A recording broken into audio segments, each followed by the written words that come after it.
My name's Sara, Sara Parker. I've been a radio producer as well, and my dad made the radio ballads, and which you're all, you've all entered and you're all been nominated, which is fantastic. So just tell me who you are, Anna. Let's start with you, shall we? Okay. A lot of pressure. So my name is Anna Budd. I go to Goldsmiths, University of London. Anything else? Which year are you in? Well, I'm doing my master's in radio, so it's only 1 year. So first and last year. So how did you hear about Sara's story? So Sara was actually a close family friend of mine. And so she came to a lot of my family events and we were quite good friends. And at the time I was also her travel agent. So I had booked her flights over to London, her travel insurance. So I was quite involved in her story. And then after the attack happened and she passed away, her parents started a foundation and we kind of kept close contact with them. And it's 5 years now. And when I approached them, they were just super happy to be so amazingly and beautifully open about it. So just quickly tell me what happened to her. What happened to, she's called Sara. That's how you say her Sara. name, is it?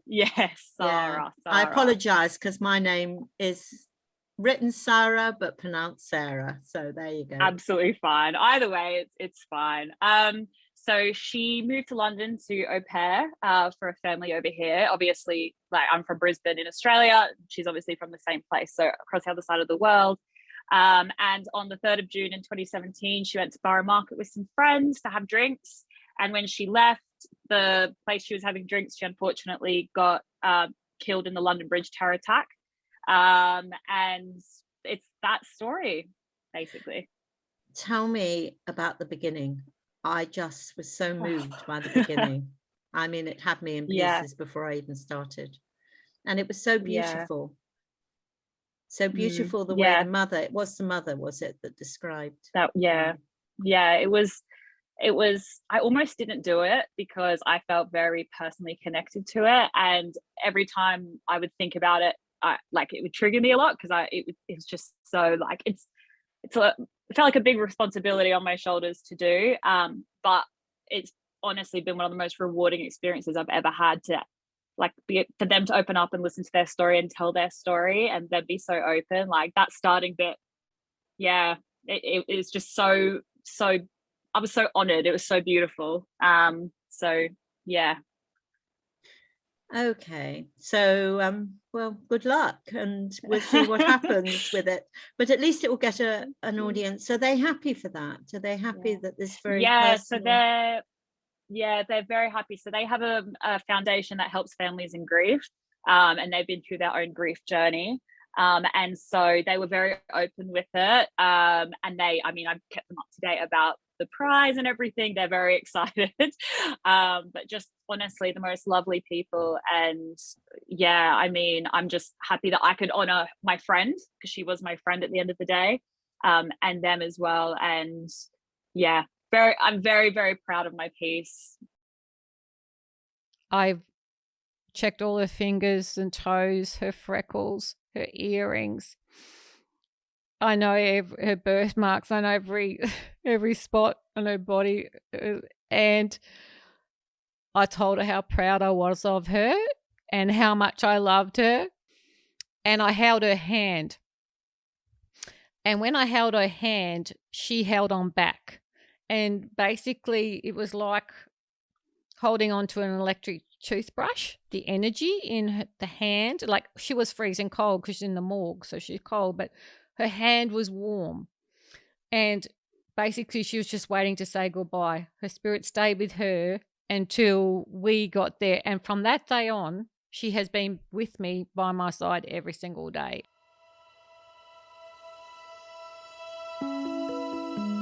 Sara is my second born. She had an older brother, Scott, and a younger brother, Harrison.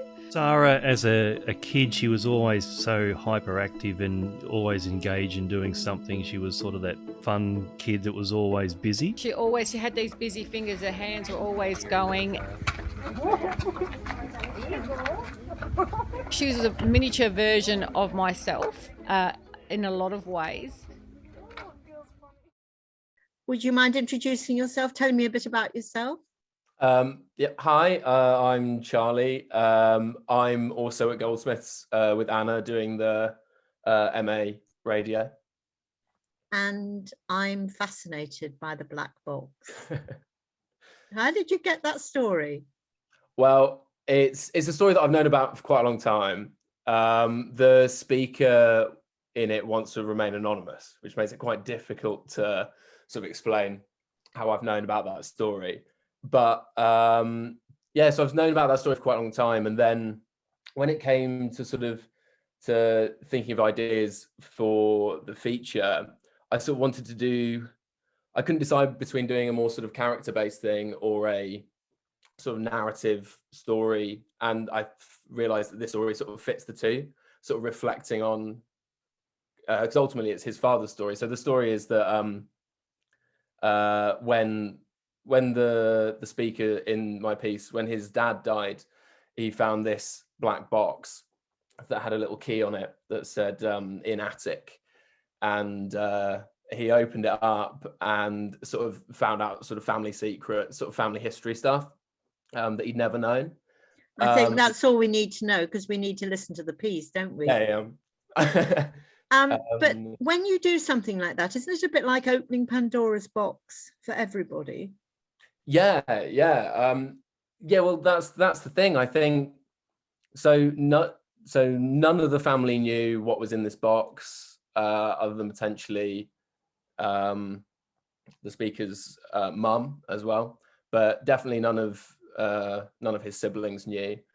So it also sort of touches on sort of family relationships, sort of father-son relationships. And even though this sort of story isn't sort of a universal story, I think there's a lot in there that's sort of relatable. So I'm sort of really happy that I've sort of managed to, or at least tried to sort of capture that. Yeah, no, it's really interesting, really interesting. So I hope people enjoy listening to that. Okay, so this was the key that my father had put in his desk, which says in attic and black box key. And I'd seen this key when my father died in his desk, but never investigated further until my mum died 9 months later. And it was while clearing out her loft, or their loft, that I saw the black box. And I guess it was a few weeks later that I decided to open the black box, and I never really believe people who sort of in books where they say they sat down in sort of shock, but I did have to sit down. So that was the revelation.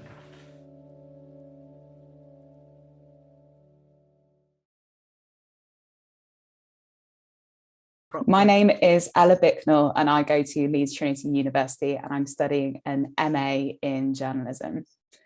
And yes, so my piece was called Letters from a Stranger.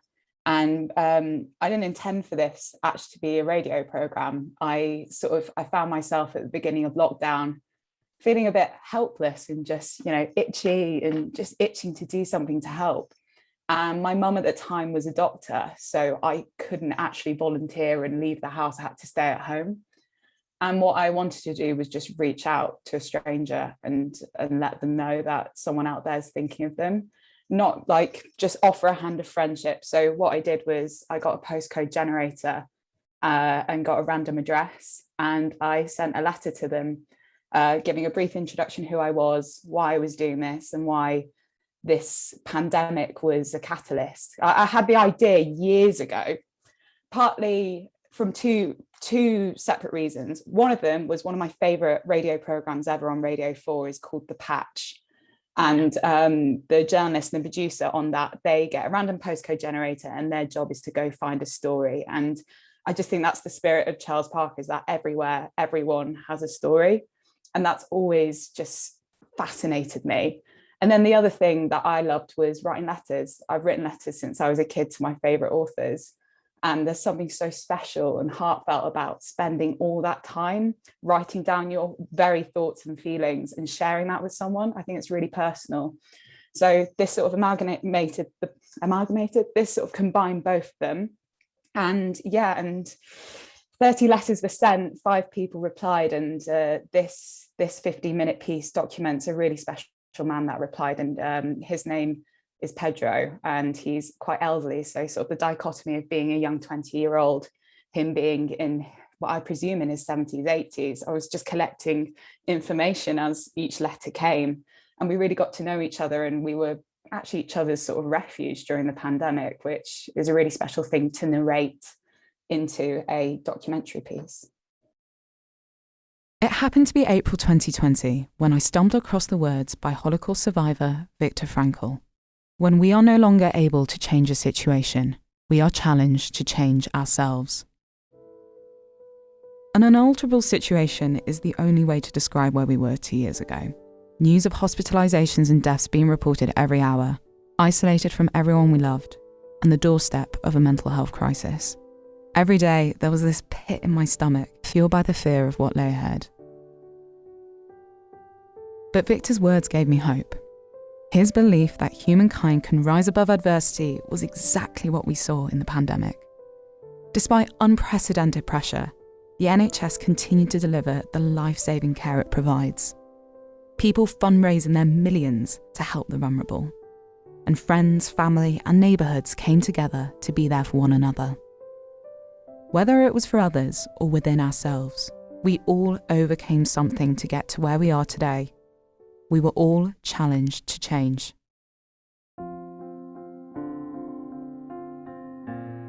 So my change, my pandemic story, well, it's a strange one, born from a strange idea. Hi, Megan. Hi. I'm really interested. I live in the country, so I've and I've known farmers and this sort of thing.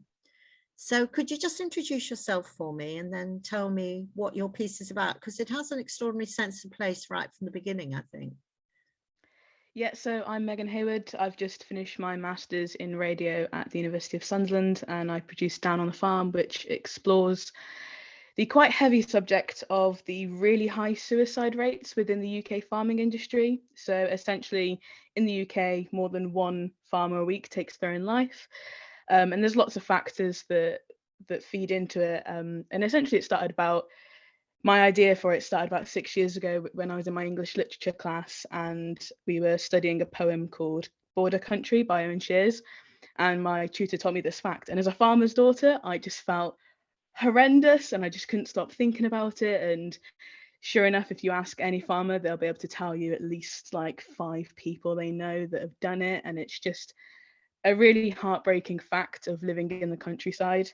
And so I used Owen's poem and a very nice man who was opened up about his story with mental health and a friend that did it, as well as a folk musician called Greg Davis to tell the story and try and get a bit more light shone on what is quite a tragic reality of UK farming. And so the folk musician, does that sort of tie in with your feeling about the radio ballads, or? Yeah, definitely. I mean, I did my undergrad at Salford Uni, so the ballads have played quite a prominent part of my education, I suppose, when it comes to radio production. And yeah, the folk music and just the combination, because of the folk suits country stories so well, and I found that the song blended in and out of the soundscapes of the farms nicely, and to just have his voice with the voice of the poem and the voice of Will, my contributor, I just felt like together it showcased men quite nicely. Mm-hmm. And what did it mean for you as a farmer's daughter to do this, and to your family, do you think? So I was 200 miles away from home. I was like everyone, sort of doing my master's in the pandemic at university, really far away from home. And I definitely was missing that connection to the countryside and the peace and quiet. And yeah, it's mental health within, looking at my family, like all of my family are farmers, like it's the whole generation, and just you can see them that they're closed off and that they don't talk about these things, and that they all do know someone that has. And so it was really important for me to get that story heard, and to get it heard by people that live in cities, because you just, unless you do know farmers, you probably wouldn't know that is such a tragic part of their friendship circles and the industry. Nothing marks the car quarry now, just raised earth like the hummock of a grave, a headstone of trees, wind-written epitaphs running in their leaves. Filled in years ago, but still, I can't help standing at its edge, where the ground once gave to an elephant's graveyard of cars, a motorway pile-up in the corner of the field.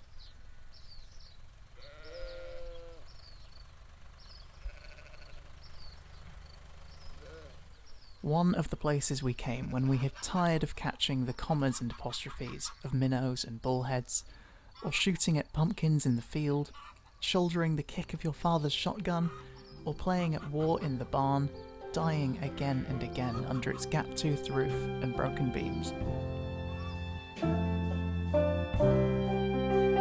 He hung himself at the farm, and his son, who's the same age as me, he found him. Man, you're a hurry, you rushed off your feet, chasing a deadline with targets to meet. When you're carrying on to the point of despair, have a go on my old wicker chair. Yeah, so I'm Gabriel Agronov. I'm a student at UCL doing the ethnographic and documentary film masters, and my piece was called Finding a Voice.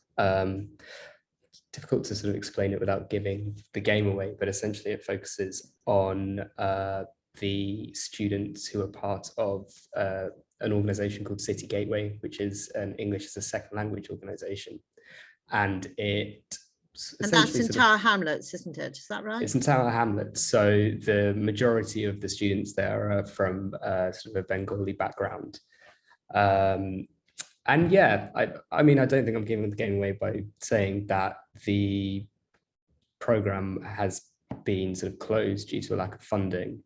And essentially the way that this story came about is my friend worked there as a teacher, and many, many months ago, she told me, oh, this is closing, there's nothing we can do, it's really upsetting.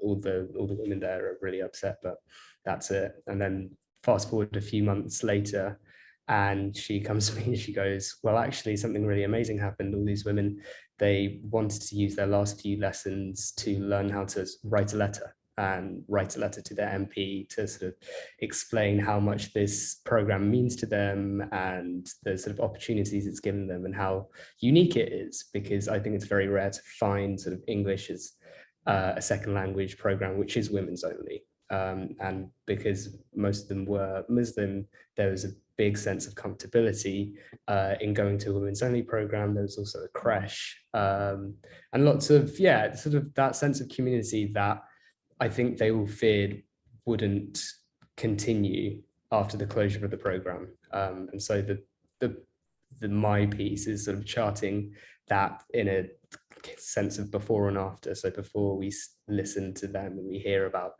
how great the program is, and then afterwards, after it's revealed that it's closing, we hear that, yeah, the tragedy and the sadness of the situation where kind of their community has been taken away from them.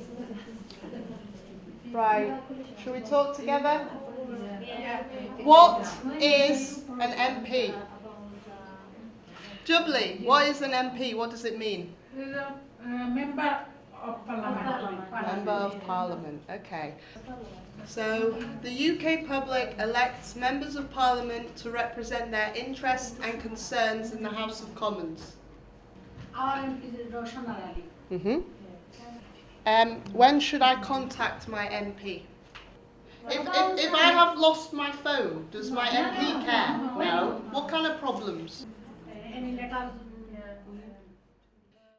My name is Talia Augustidis. I was at UCL last year. I graduated last year.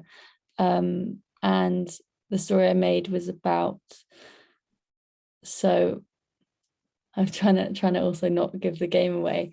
Oh no, you can give a bit of the game away. You have to set it up. No, I just didn't want the entire story. Yeah, so it started because we were clearing out the attic in my house, and I found these exercise books that my sister wrote when she was 5, from the year that our mum died. And I was 3 at the time. And when I was reading through it, I just started picking up loads of references and just basically projecting onto it, oh, I bet this is about our mum. And so the piece started with me just recording her reading them. And it centers around this poem that was in it. Yeah, the poem's called The Sound Collector, which I thought she wrote, but it turns out, you know, she's a primary school teacher and she was just like, no, there's no way I wrote this.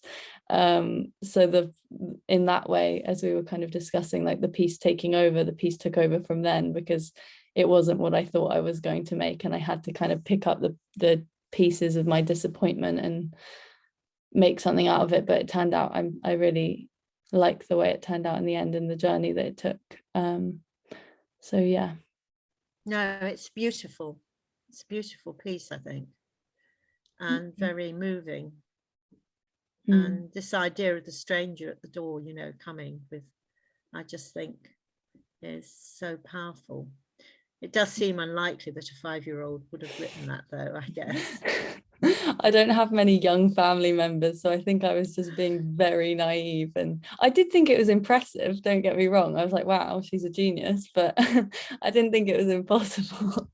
But yeah, in terms of being inspired by Charles Parker, I think even though my piece is narrated and it's a personal story, so it's different in that way, but the way that he deals with the constructed versus reality, or what he called actuality, is something I'm really interested in my work. And that was inspired by my first piece, where I kind of balance the reality of this and then the construction of a poem, and then the construction of making a piece about that, and these kind of layers of that a producer has on a piece, like the influence that a producer has on a piece, beyond being in it, if that makes sense. Yeah, so in fact it was different to what you'd imagined you were going to make.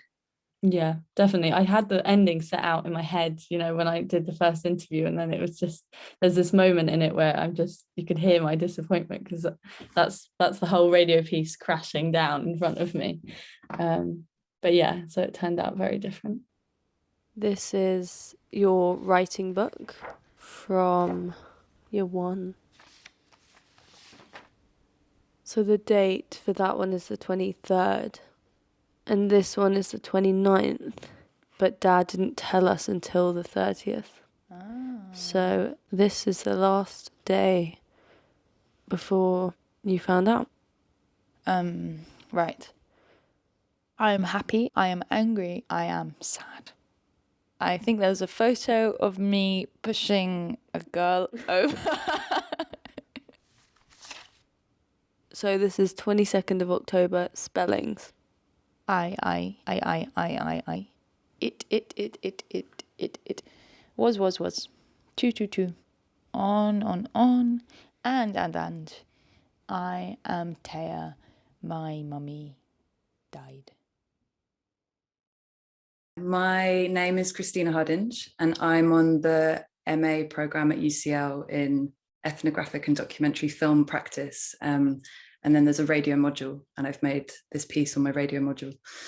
And yeah, the piece is called Alec Anonymous. It's the basic concept is that I've done a series of interviews with someone who remains anonymous about what it's like to grow up as the child of an alcoholic. The person, her mum, was an alcoholic when she was a child. But I approached the interviews differently. I used a device, a construct, and I asked this person in the interviews to workshop. It was quite collaborative, to workshop together, personifying her mother's alcoholism as a living, breathing person that was part of the family. And through that workshopping, the character she created is called Alec, and was kind of, you know, someone in relationship with her mother. And through this device, she talks very openly about what it was like to kind of come home to Alec, to not know when Alec was going to be around, to how Alec came between her and her mum's relationship, really, and how often Alec might be around, and what that's like as a young person in your family. Yeah, that's probably the simplest way to explain it. My mum's alcoholism felt like a additional living, breathing member of the family. And I think that's one of the reasons why separating out my mum from her alcoholism can make it feel easier to access how I felt about the experience, how I felt about this additional member of the family.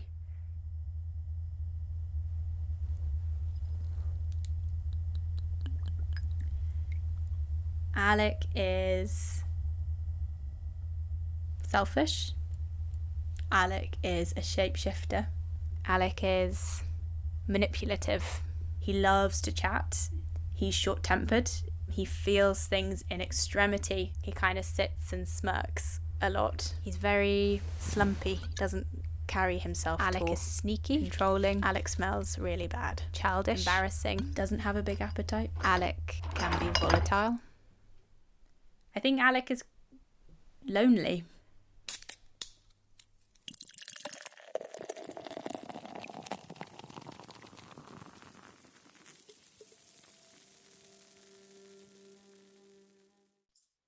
Hi, yes, I'm Kate White, and I've just finished the MA in journalism at the University of West of England in Bristol. And what made you, because you've been working on the HIV piece for a while, haven't you? Yes, well, last year was 40 years since the AIDS pandemic in the 1980s. And I came across a news story that was specifically to Bristol, actually, about how the numbers of new diagnosis of HIV in the Bristol area had been increasing over the last 10 years. And off the back of that, I started sort of trying to dig around and find out a bit more information about really what it was like to live with HIV in 2021. And the more I researched and the more people I spoke to, it became clear that despite the incredible medical advances that have happened over the last 40 years, like incredible, but that actually there was still so much stigma and lack of understanding that surrounds HIV that still exists today. And I really wanted to make a piece sharing some of the experiences of some of the people that I spoke to who were living with HIV, and experiences that were quite surprising to someone who felt like they knew quite a lot about HIV. Actually, it was, yeah, the more people I spoke to, I got quite obsessed, actually, and the more people I was introduced to, and this sort of snowball effect happened. But just the kind of incredible stories that people shared with me about their experiences living with HIV, the stigma that they've faced, the challenges that's brought into their lives, and I wanted to put together a piece to kind of share those experiences. Sorry about that. Not everyone's a dog person, are they? Oh no, I love them. I made you a coffee and a water. Oh, you're such a star. How did you feel when you received your diagnosis? Wow. Shocked, to say the least. Yeah, shocked, surreal, very, very strange. Didn't know anyone else at that time that was HIV positive. No anger, no tears. I think fear more than anything. I was married. I had 2 children. My husband had been incredibly ill for probably 18 months, 2 years, and was diagnosed himself with days to live, really, but on a neurology ward, because there's so many misdiagnoses that can occur, because obviously the symptoms can be so similar to other things that it was really hard to spot. You know, I guess they just assumed it was a straight married man. Why would you look for that? You know, when you put 2 and 2 together and you look at the symptoms that you're having yourself that I'd previously just put down to stress, I was actually really ill. I was actually really ill. My concern was my children as well, because, you know, what's their life going to be like from here on in? Am I going to be okay? Am I going to be able to be there for them? And are they affected by this? my mind was absolutely going round in circles. It was an awful feeling because I just, and nobody wants any child to be sick, but I didn't want my children to be HIV positive, who would? Luckily, they were both negative, absolute miracle. I'll introduce myself. So I'm Jaden Steele and I'm currently studying the Radio MA at University of Sunderland. It was a very personal sort of piece, the one that I made. It was focusing on my granddad who's got dementia. He's had it for a number of years now. And I've sort of just wanted to get his story out there a bit, as well as sort of focusing on my gran as well, because my gran sort of has to deal with him on a daily basis, and it is quite a challenge for her. So I thought it'd be very good, it'd be good to get them both of their perspectives on it as well. And I also spoke to a researcher from dementia as well, and was quite actually surprised at the lack of funding that goes into dementia in comparison to other things. Like it was mentioned that cancer research has got 4 times as much funding as dementia does. So it was really just, I wanted to sort of raise more awareness about dementia, because I think it's something that, it is on the rise, in terms of how much research is going into it. I still think more can be done to help it, because it's something that's affecting a lot of people, and there's a number of people in my family, not just my granddad, that is suffering with dementia at this moment in time. Yeah, it's very difficult, isn't it, to live with? And I think that getting that across is so important, but it's quite a difficult thing to do. And it's more than just losing memories, isn't it? It's like losing personality and things like that. How did you? Yeah, because he gets quite frustrated with certain things as well, and especially because he's had it a few years now, you just can sort of see him deteriorating a bit. You still recognise his faces and things, but he's a lot more forgetful now than what he was 2 or 3 years ago. And they do have some medication available currently, but obviously it is ultimately incurable at this moment in time. But that's why it was good to get sort of Ed, who I interviewed from Alzheimer's Research UK, his sort of input on the sort of drugs that they're manufacturing and the sort of future, what they're aiming to have in the next couple of years for dementia to ultimately make it, have a cure for it, which is the ultimate goal. Yes. So it must have been difficult for you to make that, though, with your family, I always think. Is that, or did it was help? it was quite emotional as well. It was sort of mixed emotions, because my granddad's he's a very positive person, He's partly disabled as well. He had an accident when he was in his 20s, so his whole sort of left side of his body's paralysed from there down. So his sort of positive mindset is helping him get through this as well, although it's still a challenge for them. He has had a lot of difficulties throughout his life, but it was great to have his sort of story, because he is still so positive, although he is sort of in denial that he has this dementia, but he has still got such a positive mindset, and he still believes there's nothing wrong with him. Yes. And how does your grandma cope? It's very challenging for her, but they've been married a long time, and she is very supportive towards him, although it is hard on her particularly. He might gets agitated, frustrated as well. He is quite demanding on the things that he wants done, but they've sort of got carers in now to help them and stuff, so that is helping her, to taking a bit of weight off her shoulders as well. But there has been times where she's had to sort of walk out the house and stuff, because it has been very challenging.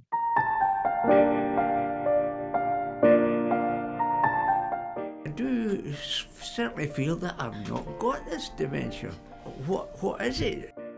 Dementia is an umbrella term for a number of different symptoms.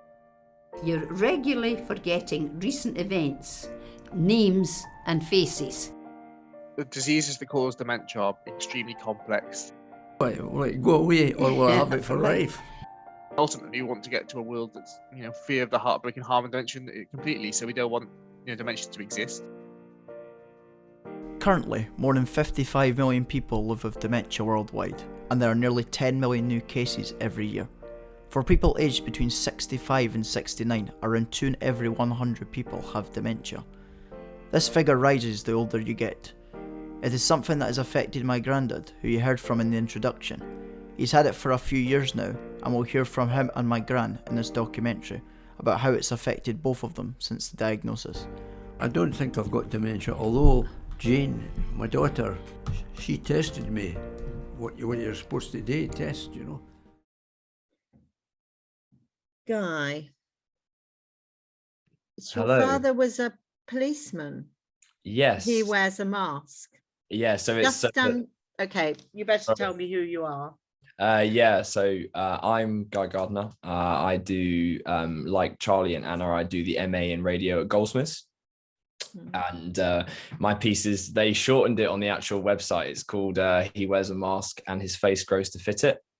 So that's the title of the piece, and it's about trauma in policing. So it centers around my dad's story, who spent about 30 years in Kent Police, and about some of the things that he witnessed and how you live with those things. Basically, I obviously won't give away much more, but I think in terms of the inspiration for it, it started off very simply that I just thought my dad's always been a pretty confident, articulate speaker, and he's lived a fairly, he's had a pretty remarkable career. I mean, he always told me stories from quite a young age, to be honest, of some of the pretty gruesome things that he saw. I mean, even to be honest, I look back now and like as a kid, I almost found it exciting in a way, as like a small child, when you're just like hearing crazy things that go on. And I think I started to think about it a lot more, and I thought that I'd never actually considered how it might impact him emotionally as a person. I'd always just thought about the stories and the appeal of them back then as a small child. And so I started doing research into it, and I met this woman called Sarah Jane Lenny, who works at the Open University, and she used to be a police officer herself. I actually ended up interviewing her, but didn't end up using the voice. And she's a former police officer who now researches emotional well-being in police officers. And I started reading her research and was kind of finding these aspects of the experience of being a police officer that she was describing that were kind of remarkably similar to some of the things that my dad had described, and was sort of starting to think there might be something here, that it's not just something my father experienced, but actually quite a widespread issue in policing of how police officers can express their emotions and how they're supposed to process it. And the title, He Wears a Mask and His Face Grows to Fit It, it's taken from a George Orwell essay called Shooting an Elephant. And it's all about his time when he was a police officer in Burma.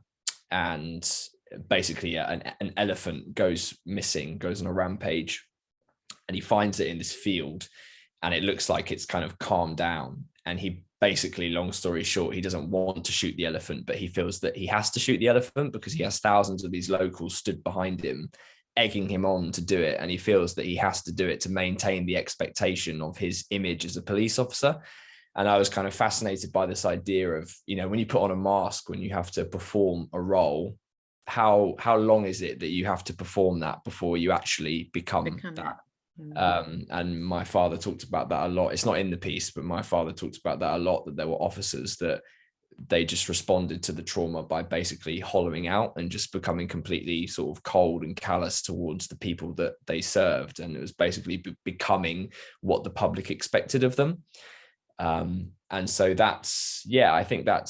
I just felt that it wasn't a story that had really been told. And I felt that in the current climate, with a lot of public anger towards police officers, I thought that a story that kind of talked about the everyday challenges that they faced was a story that needed to be told. Because I think for a lot of people, and I understand why, but I think for a lot of people, it's very difficult for them to detach kind of overt abuses of police power that make it into the news, like George Floyd, like Sarah Everard, like so many of these stories that we hear. I think it's very difficult for them to detach that from the everyday life of a police officer, which is something very different. And so I wanted to kind of take that opportunity to essentially sort of form a diary, really, of his career. Because I think that a lot of people do still, even perhaps a lot of people that would consider themselves to be incredibly open-minded. I have heard even friends, and I would like to consider most of my friends pretty open-minded. I've heard, people say things about police officers that to me seem quite closed-minded and quite sort of dehumanizing. So yeah, I thought it was quite important. 4 o'clock in the morning when I wake up, it's very real. It's there hanging in front of me. When I'm talking to you about it now, it's in a bubble because it's daylight and it's rationally remembering it. At night in the dreams, you don't remember it rationally. You just hear the noise and you smell it. Burning flesh has a very particular acrid smell about it.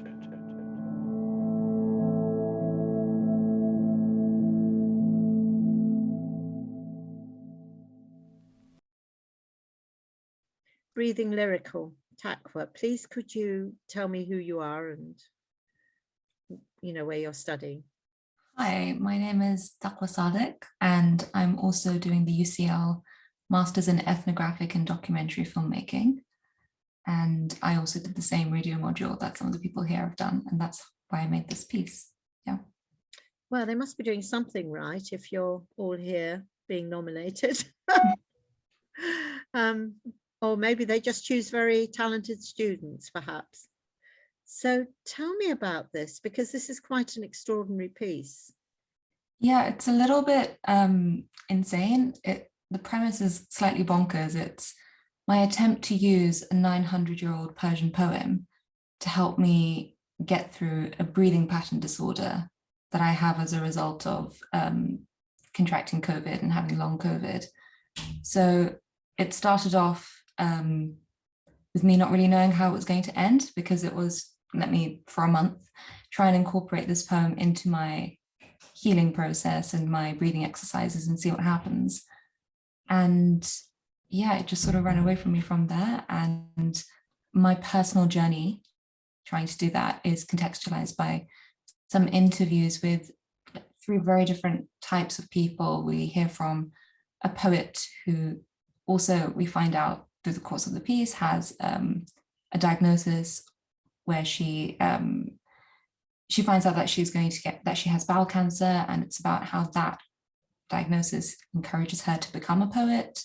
We hear from an expert on the poem, which I am using, which is actually a really, really famous poem. It sounds really obscure, a 900-year-old Persian poem, but anybody in the Persian-speaking world, if you tell them the name of this poem, the Gulistan, they know exactly what you're talking about. So we hear from him how that poem, the beginning of it, is really closely linked to sort of philosophical, mystical conceptions of breath in that Persian and Islamic tradition. And then we also hear from a academic at UCL who is looking at bibliotherapy from a much more medical perspective. And he talks a little bit about some studies where there are MRI scans and lots of very clear data which show that reading does actually have an impact on your brain. And that's kind of the story, yeah. So when did you get connected to the poem? I mean, did you know this poem from childhood or? I studied Persian as an undergraduate at university, and so I was aware of the poem. And then about 6 months before I started making this piece, I was working on another piece about a documentary piece about nature and being stuck inside and the way that people go to gardens as a source of comfort during this time. And the poem is called Gulistan, which means flower garden. So I looked to that poem for some like inspirational quotes and stuff to pop in. And yeah, the first few lines were about breath. So it just sort of struck a chord with me, and it was echoing in my brain for about 6 months afterwards. And then when it came time to think of an idea for this feature, I thought, I know it's a little bit crazy, but I'll just go with it and see what happens. Could you just tell me this first few lines that went round and round in your head?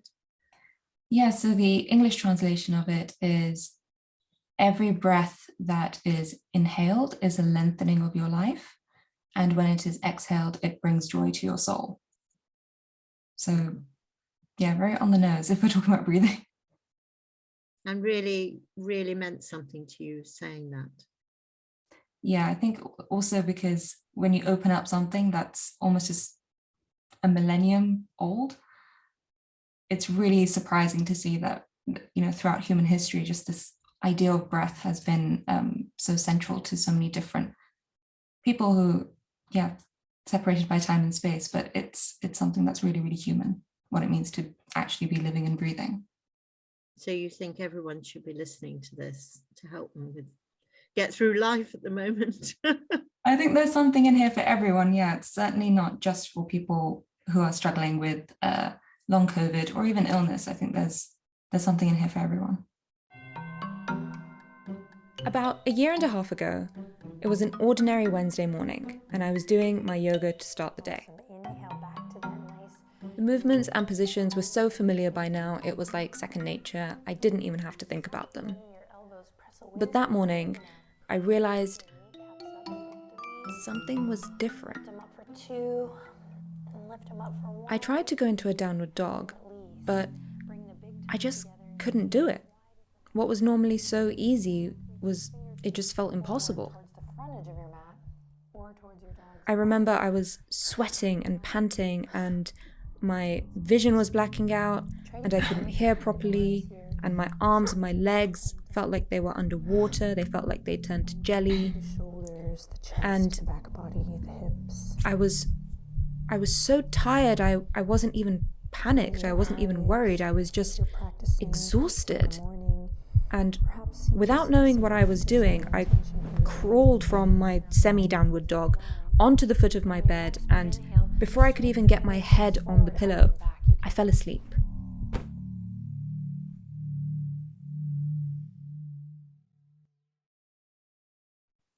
And I just want to say thank you.